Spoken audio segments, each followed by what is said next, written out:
Every year, there are millions that are setting personal income goals so they can have a safe and stable financial future. They can range from millions to the low hundreds, but for the sake of this video, I will mostly focus on the demographic who search for it the most: the unemployed, students, and the low wage earner. How many times have you heard this phrase? Do plumbing, be an electrician, go to trade school. Go ahead and listen to Mike Rose, Blue Collar Millionaire. Don't go to college, get into thousands of dollars of debt for a useless degree. Now, I am one for advocating that people should become economically empowered and choose that career path, but also to understand narratives that are being espoused that only give you half truths. Let me begin. Let's take the first narrative, which is the narrative that trades make a lot of money. First question: what is a lot of money? 50K, 100K, $250,000? How long does it take to get that amount of money? 1, 2, 5, 10, 20 years? How many hours of work do you have to put in? 2 hours a day, 5 hours a day, 10, 16 hours a day? I said the first question, but I asked these questions because I would proceed to state that most people would find better opportunities in forms of work than ever going into the trades. Just think about it. If I have to work 10 to 16 hours for years, why would I do that putting myself in harm's way? Which leads me to my next question. Are you willing to lose limbs? Are you willing to let your physical health deteriorate? Are you going to allow a toxic work environment to, exist so you could just get your income? Now, there are numerous stories out there about people doing blue collar work that became amputees because of workplace injury. In fact, I knew a dude who worked blue collar in construction who literally transferred to fast food because the work was putting too much stress on his physical body. Okay, they were doing blue collar like everyone tells you that you should do, and he transferred to fast food because it was doing too much stress on his body. Now, you can have all the financial stability you want, but if your physical health is not up to par, your finances will mean nothing. It will mean zero. Nothing else. Now, let me say something as well. In terms of work environment, blue collar work environment is toxic. I know there's toxicity in the pink collar service work and white collar office and administrative work, but the toxicity in those fields of work pale in comparison to the destructive, odorous smudge of malevolence that blue collar culture creates.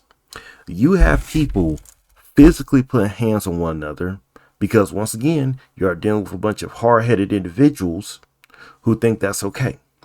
You have the company always purposely trying to cut corners to hurt your safety so they can make profits. You have blue collar workers play life altering pranks that another worker leaving them disabled the whole 9 yards. So you're doing your job. You have a coworker that wants to play a prank on you. They do some physical prank that, basically breaks down your whole body. Right? Stupid pranks. Now, I worked at Jimmy John's before, and the most damage that happened to me was cutting my thumb a little bit on the slicer. That's the worst. Okay. And that was nothing. Imagine losing your whole arm because a machine messed up or you used the machine wrong. Now, you may say, Chris, you're talking about unskilled blue collar workers. You're not talking about skilled blue collar trades people who make a living for themselves. They are the ones that make the money and are recession proof.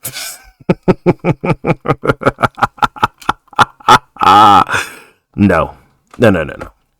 There's no such thing as recession proof because all forms of economic activity can have a contraction and slowdown. In 2008 and 2009, the global economy went into a recession. Blue collar professionals were not exempt from that. The point I'm trying to convey is that the trades are worthless because of a simple fundamental reason: the marketplace. People who promote the trades will tell you that trades are needed, quotation marks, or the trades will always be needed, quotation marks again.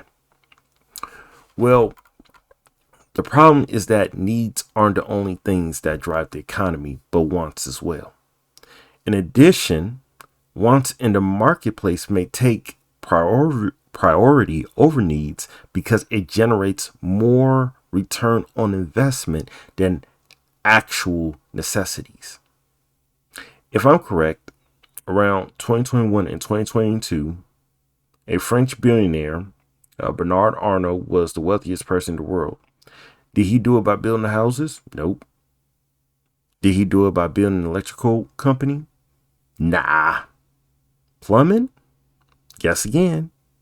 He did so by fashion. That's right, fashion. If money is to be the determiner of what holds value, then unless you are going to be in white collar work, then there's no reason to do blue collar work. Also, just to make sure people understand, being a business person is white collar work no matter the industry. It's not blue collar. If you make your livelihood through spreadsheets, LCs, documentation, you are white collar. There are even people who own plumbing companies and electrical companies, being an electrician, etc., and they don't even have a plumber's license or an electrician's license. Just saying. And if you think you're protected from that because those skills aren't replaceable, well, the question is, do you think you won't compete? Because this is another thing that a lot of people don't get. You still going to have to compete. In fact, you're going to have to compete harder in blue collar work than you ever will in white collar work. So here's the deal. You could work 10, 16 hours being, like, let's say a creative, right? You do that for 5 or 10 years and your reach basically dramatically declines. It doesn't matter because you made millions of dollars beforehand that it negates anything that happens in the negative. Like, I know people like content creators like Shroud, Ninja, etc. They've been doing their craft for at least 10 years in the streaming space and the competitive scene. Okay, they've already made like 30 to hundreds of millions of dollars. They're done. They could get like 100 or 1,000 view streams and they're good. There's nothing else to be said. Now, you're a blue collar professional. You're working 10, 16 hours till your 60s, and you might at most have a net worth at what, 10 or 20 million. Now, why won't I just compete, with my reach and get as much help as I can globally? Why can't I have a network in Japan, have a network in China, have a network in the continent of Africa or the continent of South America? Why can't I just, do that instead of starting extremely small and really not make as much money? Because, millions of dollars is money wherever you go. But you can make it quicker and quotation marks easier if you do white collar and you don't even have to maim yourself. Which comes back down to another thing. Do you think you can find workers? Because one of the biggest problems a lot of blue collar business people have is trying to find workers, right? Anyways, is In all, if you want to do the trades, go ahead and do them. I just want you to know what you're getting yourself into. Know the benefits and the costs of any profession you get yourself in, and know you are willing to tolerate. That is all. Hope you enjoyed. Leave a like, comment, subscribe, and share the video. Have a good day.